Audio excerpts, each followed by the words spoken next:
Hi, thank you very much for the introduction. Now, two quick things to say before I share my slides. First of all, apologies for very naughtily grabbing the opportunity, an event I organized jointly, pretty much on the back of an envelope, and with the wonderful help of my research assistant, Katrina Davies, who, if so everybody could unmute their mic, I would give a massive clap to, because she taught herself in next to no time at all how to set up websites, Zoom webinars, etc., and deal with all of your questions. I'm hugely grateful, and Karuna is one of the many junior researchers within UCLUS Research who are just fantastic and really keep the show on the road. The other thing I wanted to say, I only made professor, as I think about it, last year in October. I formally became professor. It rankles me every time I look around. Who the heck are they talking about? I'm Katrina in absolutely everywhere, apart from when I go to my GP practice, because that's the one place where I noticed once I became doctor. You suddenly get talked to very differently. They explain things to you as though you've actually got a mind of your own and can understand things. So Katrina will entirely do. Okay, so, and my surname is pretty unpronounceable for people anyway. Okay, there we go. So I'm going to grab the opportunity to talk pretty briefly and just covering some key themes close to my heart about the topic of well-being, mental health, and I've entitled my talk Going Beyond Well-Being Narratives. A few things to say, because one of you, Rebecca, posted earlier in the chat how very much she misses, and we all miss, the social side of events. When we closed the chat, we were very much thinking about the well-being of our presenters. We perhaps didn't pay enough attention to the well-being of our attendees. So as of this moment, we're going to open the chat. I'm just not going to keep an eye on it, but you're very encouraged to talk to each other and to engage. Yeah. Also, just to remind you that we really encourage those of you who are on Twitter to post about today's event under using the tags of UCLUS Research and KCO, my personal Twitter feed, and using the hashtag experts with experience. Thank you very much. And the very last thing to say is we originally intended not to record this event because some of our speakers are talking about very personal experiences and concerns. We've had a lot of inquiries from colleagues who unfortunately cannot join us because they've got a full clinical day. So we are hugely grateful to the speakers agreeing at very short notice that we could record their talks. There's only one speaker, Charlie Cole, this afternoon, who will be presenting some of his work with colleagues, and even though he's very heavily disguised their identities, we didn't think it was appropriate. So you will be able to pick up all the talks for free, as will your colleagues, from the UCL Unit for Stigma Research website. Give us about a week or so, and do me a massive favor, don't send Karuna emails. We will do our utmost to get them up there as quickly as we can. Yeah, and if any of your colleagues ask, you don't have to register. Everything our unit does is about inclusion, accessibility, co-research and co-production. Okay, so we're not short interested in making money. We charge you a little bit today because we're very keen to support the work of junior researchers in future and the work of our dear colleagues in the Integrated Mental Health Forum. Okay, so on to my talk. Why am I talking about going beyond well-being narratives? First of all, I think we've already heard. Now, I think we've seen a real sea change over the last 18 months. Steve Hinshaw, in one of the key texts in 2008, talked about the silence, the deafening silence, the stigma and the shame that reigned over healthcare providers attending to their own mental health and talking about their own mental health and their own distress. The pandemic has hugely changed that and has begun to legitimize conversations about healthcare provider well-being, healthcare provider distress, and multiple threats to it. And Henry Clemens and I have been involved for about the past 10 years in research, also together with our colleague Kat Alcock, trying to understand, particularly within our own profession, what is the extent of the experience of mental distress among clinical psychologists and trainees, And to what extent are stigma, shame, the fear of being outed, other people thinking lesser of one, are they barriers to help seeking? Yeah. And we are very, very mindful of all the accounts we've heard in our research over the years, that there are huge barriers in place for healthcare providers to talk about that distress Peter Fonagy talked about first thing this morning, which is simply a factor in human existence. And very much at the moment, and going back 5 years, this was talked about very much in the work context. And that's also where I would locate this insistence on using the term well-being. We're thinking about a work context, which is very, very appropriate in the context of talking about the huge pressures the pandemic and excessive workloads are placing on people. But we all have lives outside of our works. And we know this incredibly well, that there's multiple challenges that life and simply existing throw at all of us. My fear is that soon after the pandemic, we will go back to a status quo where it's okay to talk about threats to one's mental health and well-being if they're work-related, if they're workload-related, if they're burnout-related, and if they're to do with moral injury. But actually, if one struggles with mental health, that again, for other reasons, for anything to do with life adverse of past experiences, whatever it may be, that again will be silenced and invested with shame and stigma. Okay, so just to talk very briefly then about the well-being narrative.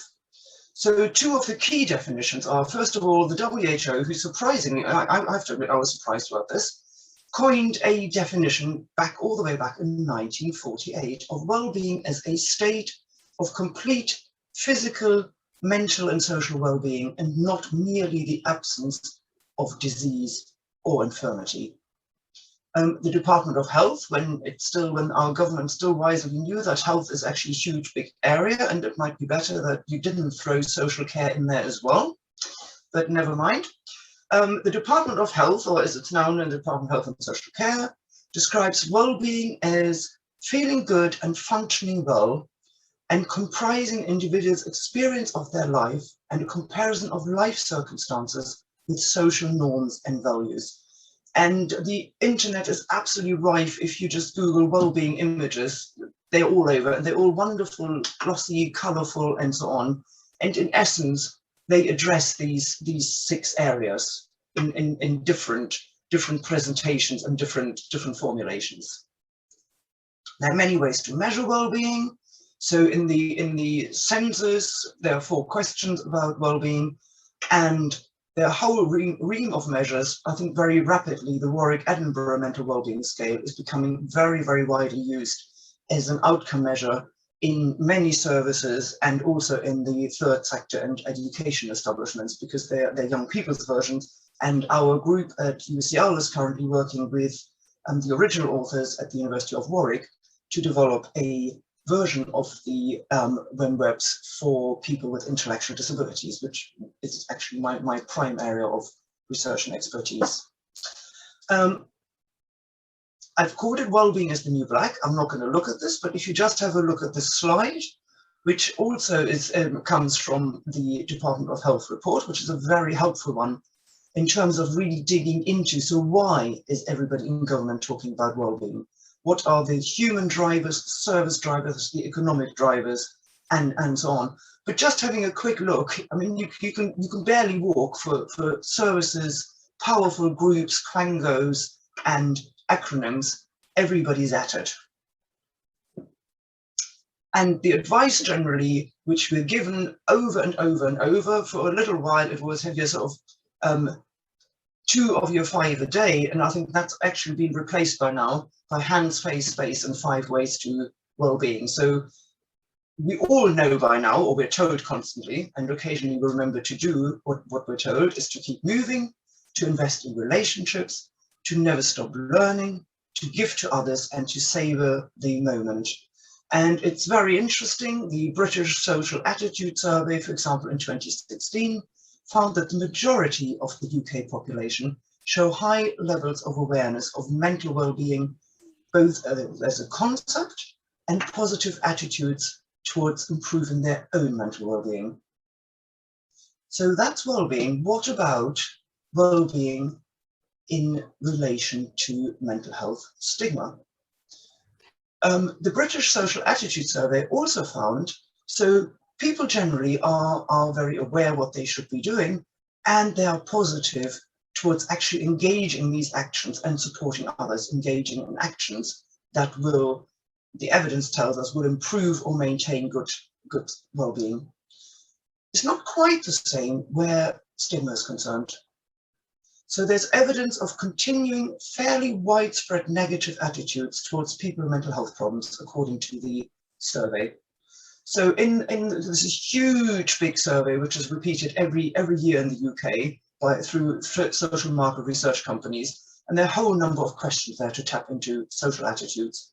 Okay, and in the 2016 survey, 71% of respondents said they would be willing to move next door to someone with depression, but only 45% said the same about someone with schizophrenia. And this tallies with a whole number of longitudinal and cross-national studies that all the campaigning, huge amounts of work, awareness raising, has made quite a dent into stigma associated with depression, but it's done much less to tackle stigma associated with schizophrenia. And there are a whole host of reasons for that, which I won't get into, some of them to do with media portrayal, certainly, of people with psychosis or diagnosis of schizophrenia. And very worryingly, in the same survey, 46% of respondents thought a condition like schizophrenia should make a difference to an employee's prospects for promotion, and that it was entirely reasonable and appropriate to consider this in making any decisions, either in terms of hiring somebody, which is actually illegal under the Equality Act, or in considering whether this person should be promoted or not.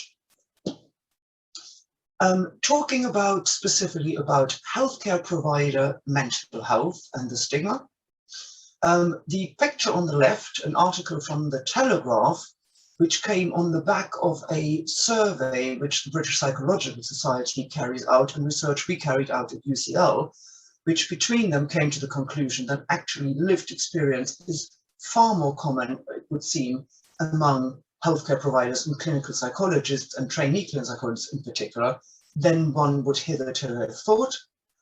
And on the right-hand side, you see images which are, at the time when this article came out, and when the BPS, the British Psychological Society survey came out in our own data, this was very unusual to report, that this was new and there was quite a lot of attention, and it was covered in quite a few of the main newspapers. And it caught people's eye. Now, if you talk about, at the moment, if you talk about healthcare provider well-being or mental health, it's de rigueur, it's covered in the media every single day. So these images, for example, of an exhausted, traumatized, potentially traumatized, and in Neil's terms, quite possibly morally injured healthcare worker, they are very, very commonplace at the moment. They are no longer the exception. In an excellent article in Forbes magazine by a colleague in the US, Jessica Gold, she observed that long before COVID-19, healthcare providers had high rates of burnout, depression and suicide that are only compounded by the pandemic. But we must put the mask on ourselves before we can help others. And you will hear a lot more this afternoon from colleagues who've done that very, very actively, put the mask on themselves and done a huge amount to encourage the rest of us to put the mask on ourselves alongside helping others, not just before we help others. Jessica Gold, so this is her article in which she said, it is time to stop stigmatizing mental health among healthcare workers. And I would highly recommend, if you're on social media, to follow Jessica Gold and her colleague Esther Chu, who's a medic in the US, who has got thousands and thousands of followers and very publicly one day came out about her own experience of severe distress. In our own research, so this is just one little example, most of our research uses mixed methods. This is the qualitative part from a study on the Honest, Open, Proud intervention by colleagues in the States, which we adapted for mental health professionals. We are hoping to finally have the first article on our pilot of this intervention published very shortly. One of the postgraduate students who was a researcher on this study, Dr. Julie Evans, had this said to her in one of her interviews. So the healthcare worker she spoke to said, "My experience was not strictly positive. A huge amount of stigma towards people with mental health difficulties within the workforce. I've seen that firsthand. I felt quite persecuted. The levels of stigma are very high. Even the most apparently empathic, caring, lovely clinicians still view it in those kind of us and them terms. And that certainly chimes with our experience and things we've published over the last 10 years, this us and them definition. And I think it speaks very much to somebody posted in the Q&A earlier on about it was Charlie, I remember, do we need to rethink this idea of what it means to professional? Our research group certainly has encountered evidence again and again, which says there's something fundamentally at fault with how we define professional, how we define what boundaries mean, the place of self-disclosure, the selective and very conscious and cautious and sensitive use of disclosure, and so on. Okay, I wanted to invite you for a moment for a little bit of audience participation. And to many of you will be familiar with Mentimeter. If you could go onto mentimeter.com and use the code there. I quickly need to open the chat. The question for you is, the polling, as a healthcare provider or one in training, do you identify as having lived experience of mental health difficulties? And give me a second to open that. If you could all, having made it onto Menti, just quickly post your answer, yes, no, or unsure. You can do so on your computer or on your phone.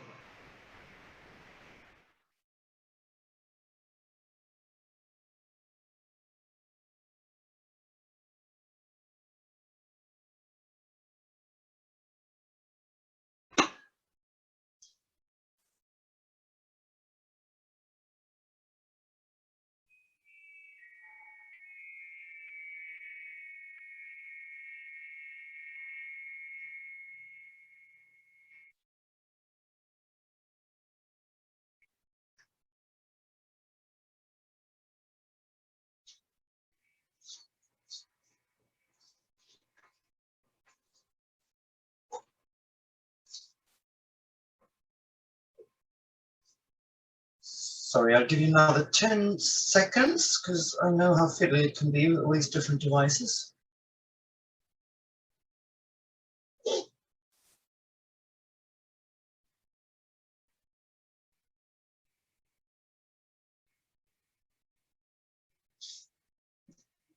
Okay, so I'll just encourage you to look at that picture. Now, I would have thought it's extremely likely there's somewhat of a self-selection bias of people who attend this conference today.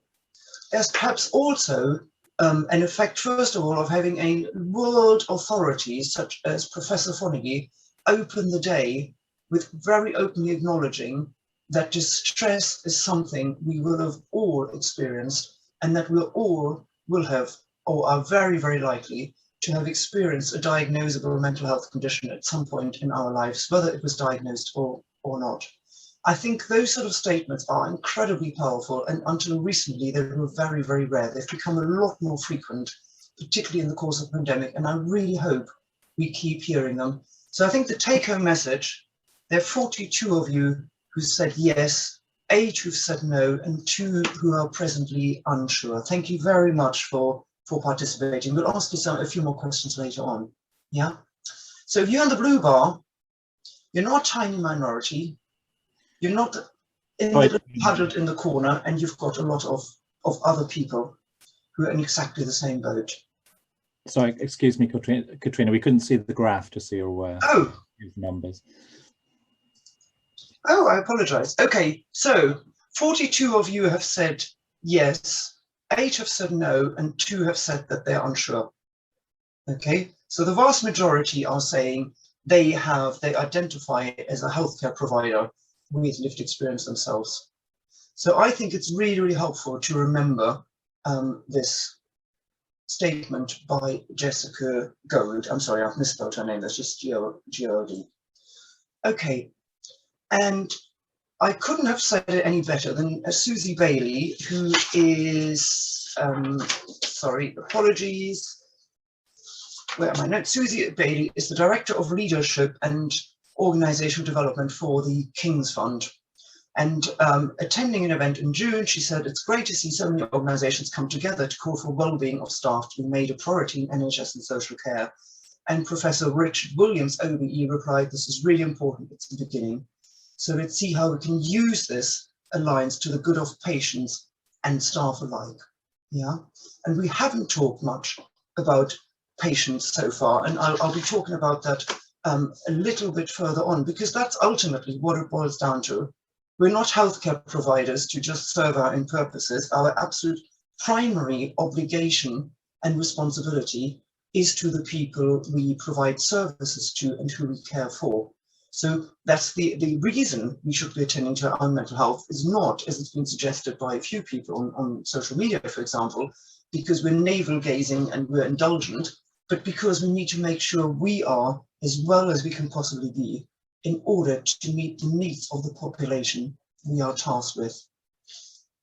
So I think going forward and post-pandemic, in many ways, I put it to you that you can choose. You can either continue with the double standards, which I think many of our professions, and I would really argue medicine, psychiatry, and clinical psychology in the lead, have been engaged with, or you can be in your mate's corner. This is a campaign poster by the mental health campaign Time to Change, and this was particularly targeted at men who may be somewhat more reluctant to talk openly about mental health problems. I think we should have a Be in Your Mate's Corner poster and campaign for healthcare providers, because I think we're just as bad in talking to one another and supporting one another.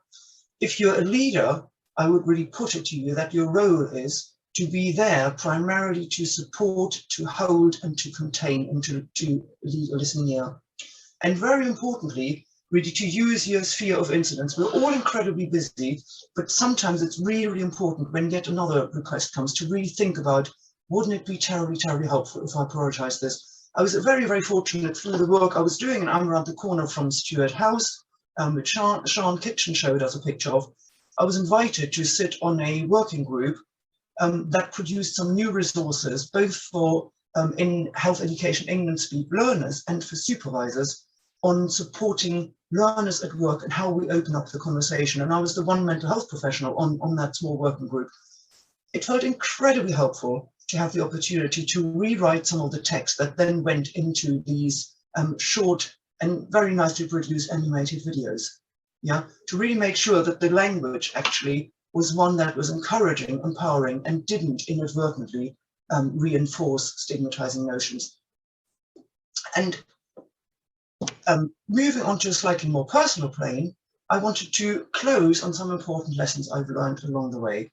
And some of the most important lessons I've learned is to be genuine, to be ourselves, and to be open. And now only in the last week, I've had 2 private meetings, one with some of our trainees where they demanded long term, suggested that as one of the course leaders, that we should do more to be open and to model openness.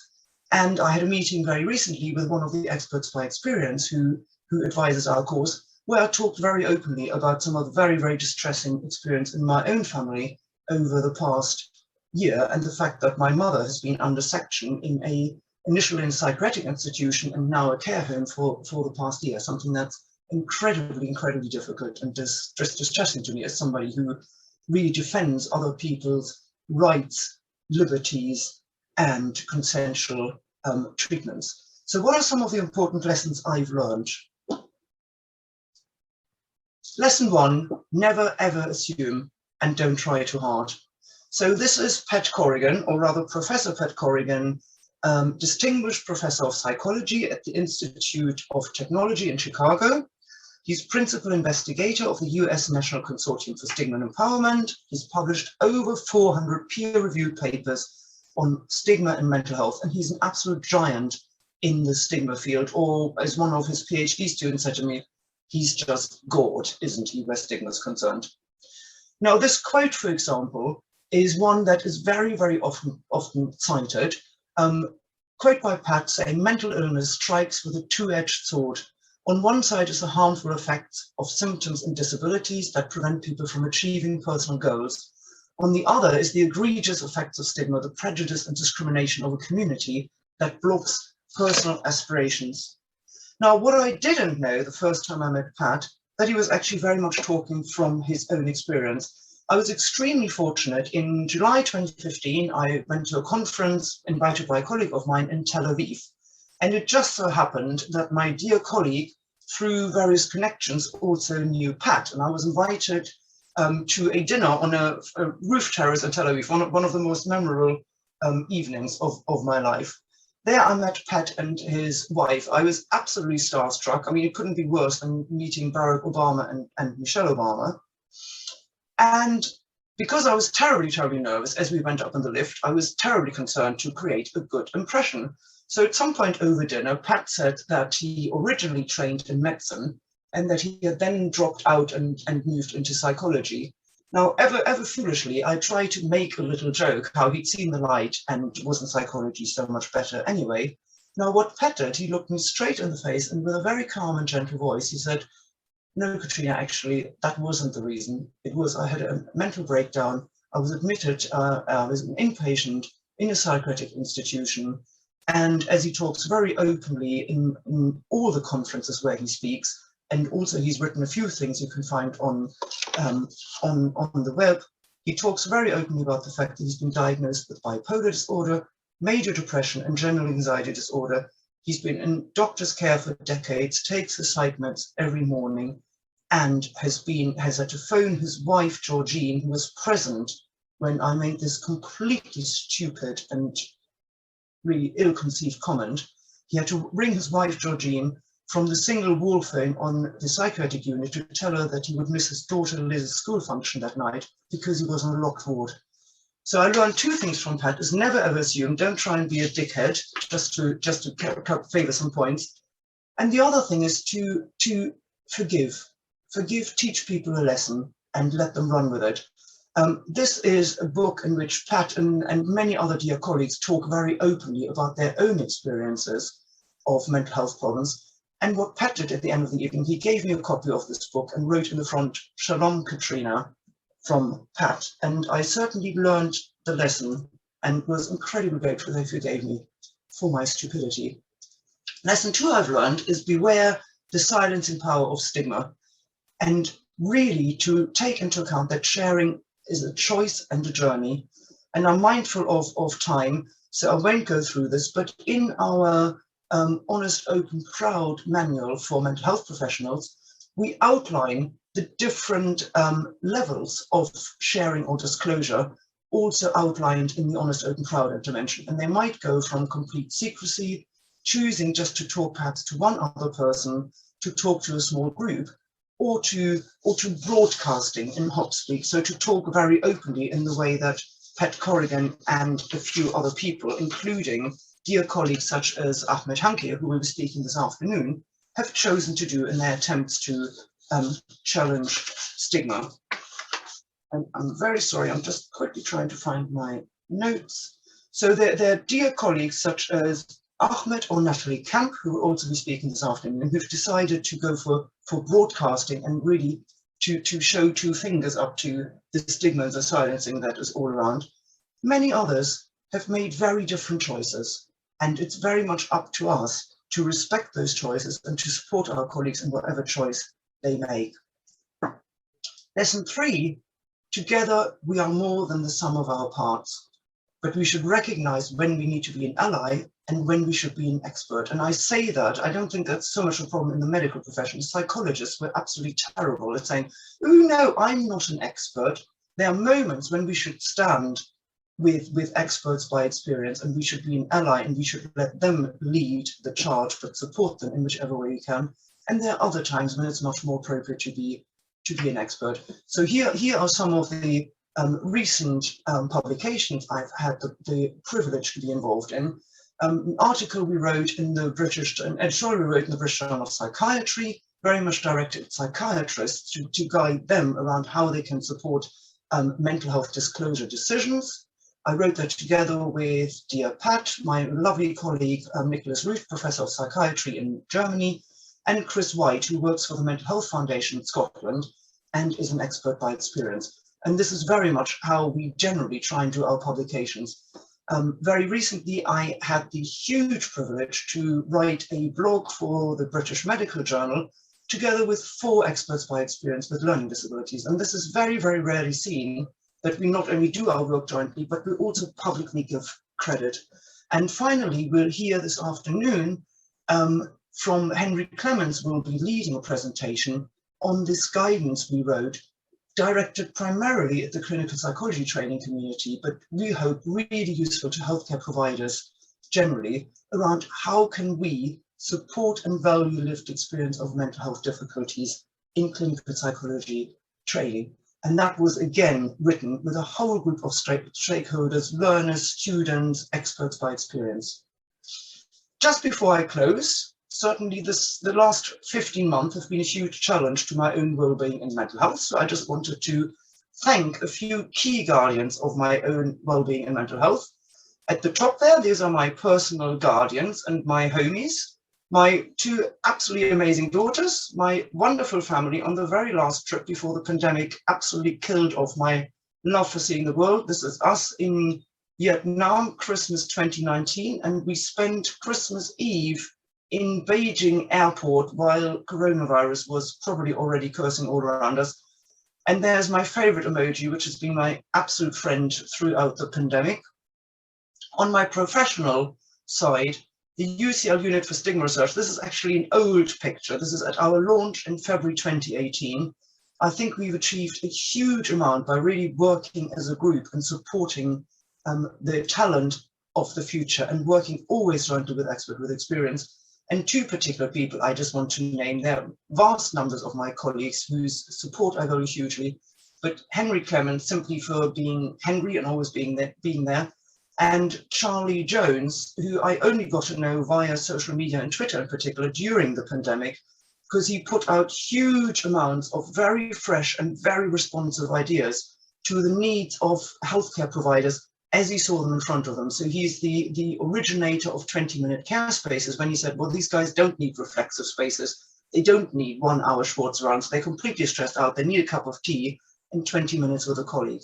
He's since jointly with Bridget Russell, developed 50-minute listening spaces, and just been an amazing source in the middle of all this chaos of actually holding on to thought. And that's where I wanted to finish.